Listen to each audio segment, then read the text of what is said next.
Hello everyone, এটি 225 CC CNG গাড়ির Mobil filter. Bajaj, ফিমি, DS আরও বিভিন্ন কোয়ালিটির আছে। এখন কথা হলো যে এই যে মোবিল ফিল্টার, এটা আমাদের প্রতি মাসে মাসে চেঞ্জ করা দরকার, কিন্তু আমাদের মেকানিক্স, ইঞ্জিনিয়ার ভাইয়েরা এবং আমাদের ড্রাইভার ভাইয়েরা মনে করে যে না, 225 সিসি গাড়ি মানে হলো 2 মাস 3 মাস পরে পরে মোবিল চেঞ্জ। আসলে এই ধারণাটা ভুল। কারণ ইঞ্জিন স্টার্ট হওয়ার পরে প্রত্যেকটা সেকেন্ড প্রতিনিয়ত এই মোবিল ফিল্টার এটা আপনার মোবিল ইঞ্জিন অয়েলকে প্রতিনিয়ত এটা করে দিচ্ছে, ওই যে রিপেয়ারিং করে দিচ্ছে, প্রতিনিয়ত মোবিল চেকে দিচ্ছে।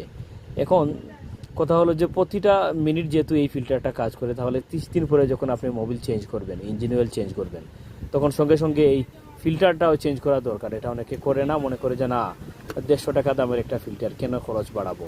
আসলে এটা ভুল একটা ধারণা। আসলে মোবিল চেঞ্জ এবং ইঞ্জিন অয়েল চেঞ্জ এবং সঙ্গে সঙ্গে এই ফিল্টারটা চেঞ্জ করা অত্যন্ত জরুরি, যেটা ইঞ্জিনের জন্য খুব ভালো। এটা করা সবাই, আমি আশা করি সবাই এখন থেকে সবাই মাস্টলি করবেন, যাদের মনে করেন যে ভুল ধারণা যে না, এটা 2 মাস 3 মাস পরে চেঞ্জ করি, এটা এই ধারণাটা চেঞ্জ করেন। এটা ভুল ধারণা। সঠিকটা হলো যে প্রতি মাসে মাসে ইঞ্জিন অয়েল পরিবর্তন এবং সঙ্গে সঙ্গে মোবিল ফিল্টার চেঞ্জ, এই দুটোটার জন্য একসাথে হয়। আর 75 সিসি গাড়ির তো ফিল্টারের দাম বেশি না, মাত্র 20 টাকা দামের ফিল্টার, ভালো ফিল্টার। এটা সবাই চেঞ্জ করে। তারপরে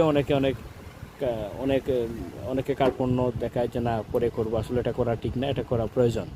এটাও করবেন, এটা সবাই মোটামুটি মাস্টলি সবাই করে, এরপরে ইনশাল্লাহ করবেন।